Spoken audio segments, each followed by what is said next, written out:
Aslında istismar geçmişten günümüze gelen çok yaygın bir konudur.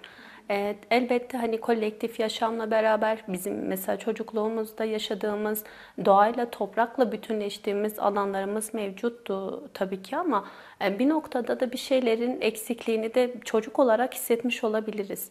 Ama istismar konusunda biraz daha hassas davranıldığı ve tabii ki çok net veriler elde edilmediği için biraz aslında hani yaşanmamış da sayılmış olabilir bir bakıma. İnternet yani günümüzde çok kullanılan bir yani teknoloji çağındayız. Tabii ki de çocuklarımız ve ailelerimiz artık hani evin içerisine kadar gelen bu durumu çok iyi bir şekilde de kullanabilirler.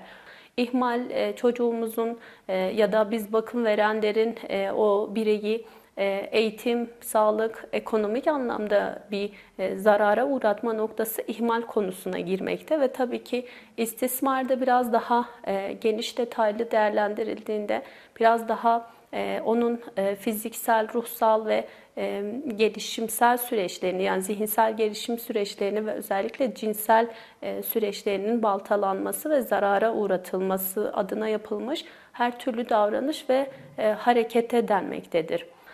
Medyanın ve sosyal kanalların kullanılması, çocuklarımızın özellikle hem kırsal hem de şehir hayatında bulunan çocukların yani yaşadığı durumların kısıtlanması, sosyal ve spor aktivitelerinin kısıtlanması elbette çocuklarımızı da daha kolay ve daha ulaşılabilir olan mesela internetle evimize gelen oyunlara, ondan sonra hani teknoloji çağının kullanımının vermiş olduğu bir duruma itmiş bir şekilde hayatımızda bulunmaktadır.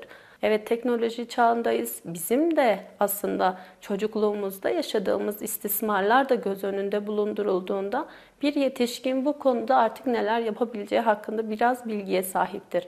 Yani hani kolektif yaşamın çocukları da aslında bu durumdan muzdariptir ki biz bunu şu an istismarcı olan bireylerde ve tabii ki de istismarı ben de yaşadım diyen yetişkinlerden de görebiliyoruz.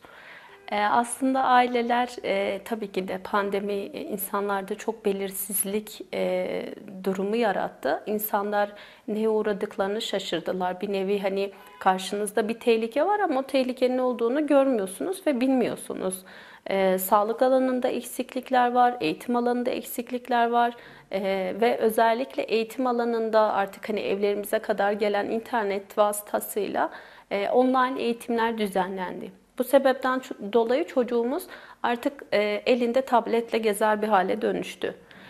Tabii ki de şöyle de bir durumumuz var. Mesela ben yetişkin olarak aslında bu interneti ben kendim ne kadar sağlıklı kullanıyorum. Birinci adımımız bu olmalı. Düzenleniyor ve bununla beraber çocuğun yine bir işte internet kullanımına ihtiyacı olabiliyor. Çünkü çocuk pandemi döneminde kendi orada bir dünya kurdu, kendine orada sosyal arkadaşlıklar edindi.